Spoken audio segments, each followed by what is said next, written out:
Good mythical morning. Can I get sued if I say that? Sorry, Rhett and Link. Oh, good morning, everybody. As if you wouldn't be having a great day. I had written down I have nothing to say, but I do. I completely spaced on this until one of my friends reminded me, but this episode is number 50. So that's kind of exciting. Thank you to everyone who supported me along the way. My brother who stays out of my room while I records and gives me my space. Olivian, who always texts me after listening to an episode, or my good friend Jessa, who's just so supportive. Anyways, thank you to you guys and everybody else along the way. My name is Eli, and this is Murder in the Morning.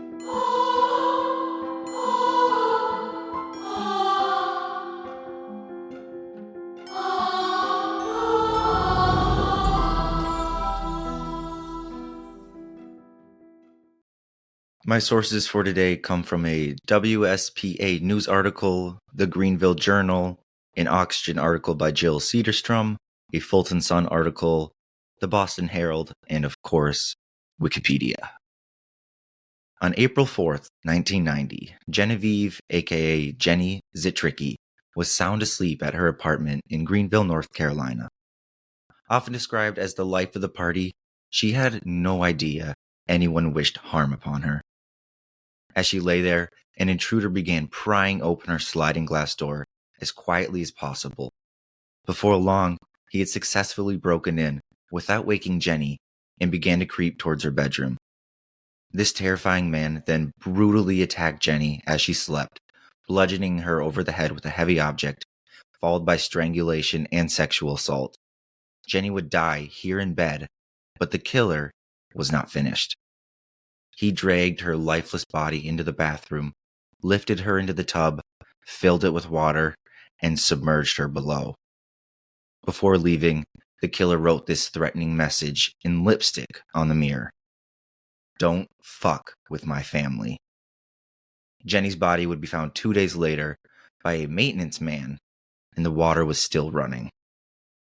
Police at the scene were unsure if this message was a legitimate threat by the killer or designed to throw them off course. Besides the note, they were able to collect DNA from the man in hopes that they'd find a match later on.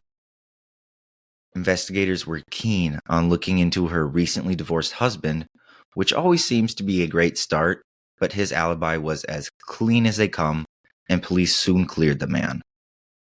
Jenny's death would haunt investigators for years, and as days turned into weeks, into months, without any significant developments, her case went cold. 8 years later, and 835 miles away, a seemingly unrelated crime occurred. Quote, on March 28th, 1998, in Portageville, a town about 155 miles south of St. Louis, Missouri, 47-year-old Sherry Scherer and her 12-year-old daughter Megan stayed home to hang out and do laundry while her husband Tony and her son Stephen worked on a nearby farm.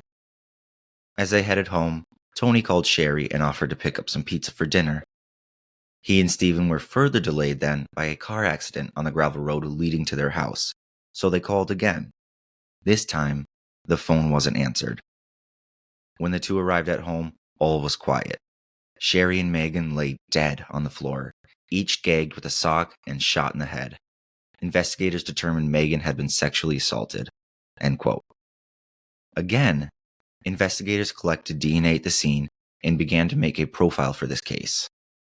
However, DNA science was still quite young in 1998, and this double murder, like Jenny's 8 years prior, went cold.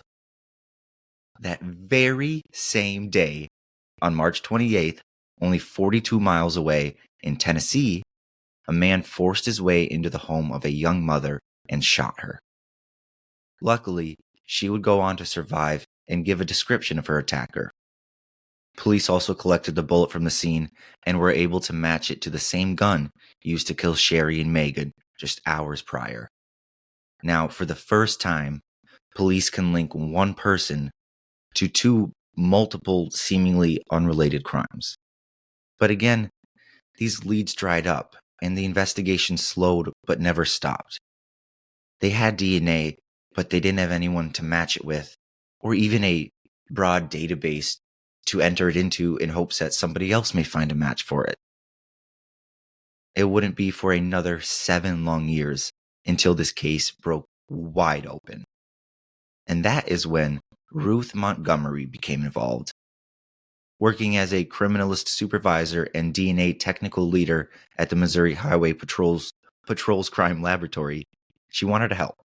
Montgomery got to work immediately by creating a more dynamic and robust DNA profile from the Scherer double murder and the attempted murder. And then, in 2006, when investigators believed that this DNA science had come far enough, they resubmitted more DNA from the crime to Ruth, and she was able to complete a full DNA profile of this killer. Excited and nervous, Montgomery entered this profile into the CODIS database and got a match. This DNA matched the DNA from the Greenville, North Carolina murder of Jenny Zitrisky from over 15 years ago. This was massive for the case. The same man who killed and assaulted the Scherers had also done the same to a woman halfway across the country and almost a decade earlier. But who? Investigators had this matching DNA, but no name to follow up on. So close, yet so far. According to the Fulton Sun, it wouldn't be until 2017, another decade of waiting, before investigators caught their final break. Quote, CODIS spit out another match, this time to a March 11th, 1997 rape case in Memphis, Tennessee. 4 females and a baby were home together when a man knocked on their door and rambled about his wife losing her purse. He went to his vehicle and came back with a gun. Montgomery said he's prepared. After entering the home, he put on dishwashing gloves, and restrained the 4, then sexually assaulted the youngest, a 14-year-old girl. Investigators took a rape kit, which then sat in storage for 20 years before being processed and uploaded into 2017. They also completed a composite sketch. That's pretty much where the investigation ended, Montgomery said. That case yielded enough DNA evidence that investigators were able to hire a company specializing in forensic genealogy, combing through public DNA databases in hopes of discovering probable relatives of suspects. With enough matches, they can construct a family tree and narrow down a list of suspects. This time, they got lucky. They had compelling information that it was one and only one possible individual, which is very unusual, Montgomery said. DNA samples from the suspect's living family members confirmed it. The man who ended 3 lives and irreparably damaged so many others had a name at last. Robert Eugene Brashers, a man from Newport News, Virginia, born in 1958. But the case had one final twist to it, and a sad one, I might add. Robert Brashers was long dead. In fact, he had shot himself in 1999 during a standoff with police at a Super 8 motel in Kennett, Missouri. They'd come to arrest him in connection to a stolen license plate and on a previous warrant related to an attempted burglary. Ruth Montgomery speculated perhaps Brashers thought the police knew about his previous murders. He died 6 days later without confessing his previous crimes to police. In 2018, his remains were exhumed and further tests confirmed, without a doubt, that he was the perpetrator. As it turned out, the incidents leading to his death weren't Brashers' only run-ins with the law. In 1986, he was arrested for attempted murder in St. Lucie County, Florida.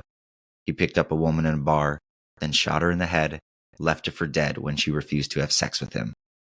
She survived, and Brashers was convicted of attempted second-degree murder. Robert went to prison, but only served 3 years out of a sentence of 15. He was released in March of 1989 and went on to murder Jenny Zitrisky a year later.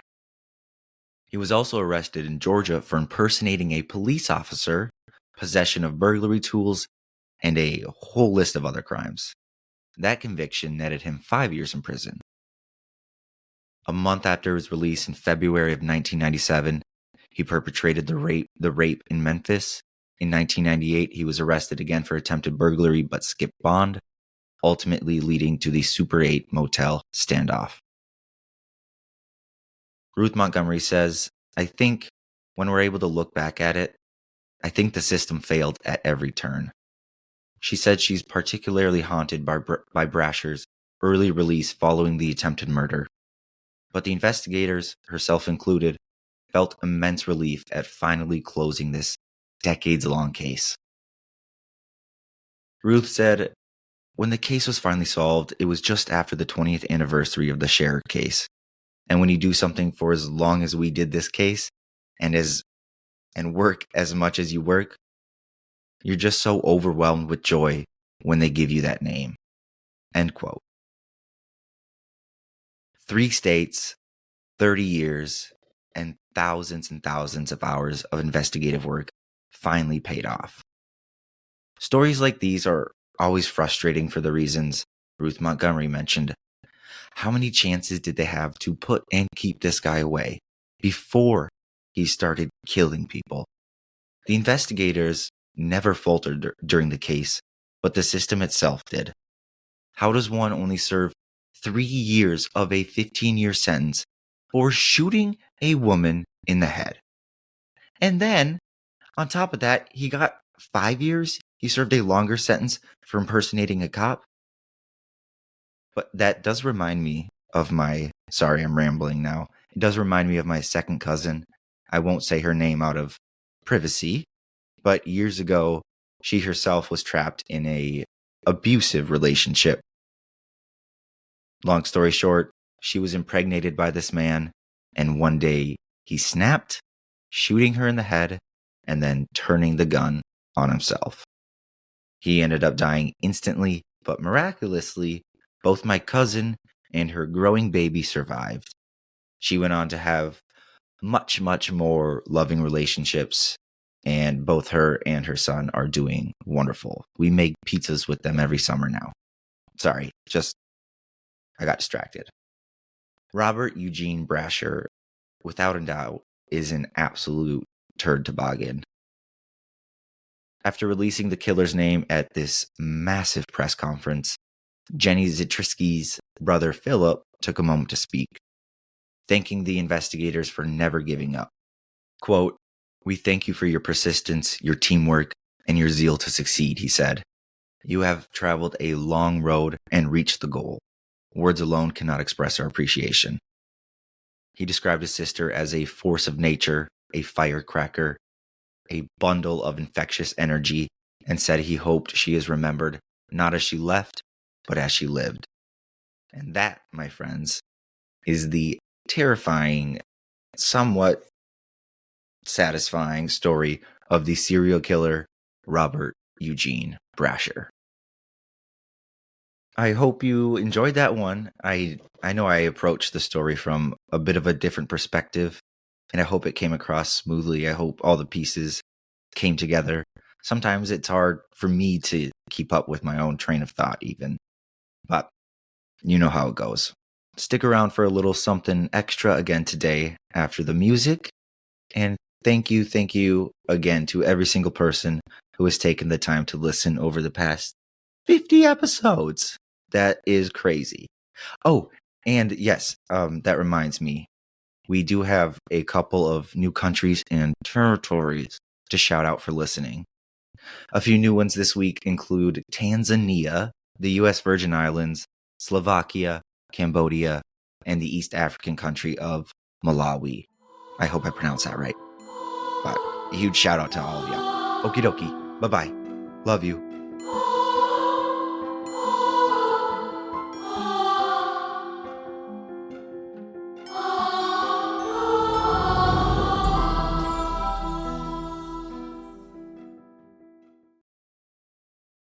Okay, so last week I had briefly talked about a lady at the end of my story who had just happened to be found sawed in half. And I really want to tell you the rest of that story. This comes from the always eloquent Boston Herald, and just to quickly summarize, on June 22nd, 1996, Swedish native Carina Holmer went to the now-closed Zanzibar in the Theater District of Boston. A day later, her torso was found by a homeless person rummaging through a city dumpster. So this article was the Herald's second story that ran on June 25th of 1996, and it remains a haunting cold case, so much so that police are still seeking the public's help. Quote, a hacked-up torso found inside a Fenway trash bin was identified as 19-year-old Swedish woman who lived in South Boston and worked as a nanny in the Tony suburb of Dover, police said. Carina E. Holmer of Skillingard, Sweden, was last spotted at a ritzy hub nightclub Saturday night. She came to Boston in March to work as a nanny for a Dover couple, but spent her off-duty time in South Boston, where she had a basement apartment on A Street. Her dismembered torso was discovered around 1:30 p.m. Sunday in a dumpster behind 1091 Bolston Street by an unidentified homeless man scoring through trash for returnable bottles and cans. She had been cut in half at the waist and stuffed inside a black plastic trash bag, and was later identified by friends. Police yesterday were still trying to trace Holmer's movements Saturday night after she went out with friends to the Zanzibar nightclub in downtown Boston. We know she was there with friends, said one police source, and we know she was talking to some men, which is not unusual. She was an extremely attractive young lady. Police sources said Carina was last seen at the club around midnight. She was talking inside, but whether she left with anyone is total conjecture. But what we do know was that she was at Zanzibar with friends, and she was last seen with some men. Although friends of the woman identified her yesterday, police withheld that identification for several hours as they worked with the Swedish consulate and the State Department to notify her family in Sweden. The woman's torso was pulled from a dumpster that police believe was a well-known area to the killer. It was one of the most gruesome scenes anyone has ever seen, one police source said. But in my opinion, the killer knew that dumpster was there, and it was an easy means of disposal. Because of the condition of the body, investigators were unable to determine whether the woman was raped prior to her murder. Sources say Holmer appeared to have been strangled to death and then dismembered by her killer. Her remaining body parts have not yet been discovered or recovered. My sense is if we can find the crime scene, we've got a good case, one police source said. Given the extent to which the body was destroyed, you're never going to get rid of all that blood. Some of it will still be there. End quote. Welp, the police never found that crime scene or her killer. And over 25 years after her brutal killing, police are still following any new leads and continue seeking the public's help. Sorry to end on such a disappointing note, but I had to share that full story. A woman sawed in half, found in a dumpster in a trash bag, and her legs were never found. It's so sad. Woo-wee! Okie dokie. Goodbye for real this time. I love you, love you, love you. Thanks again for 50. You're amazing. Bye-bye.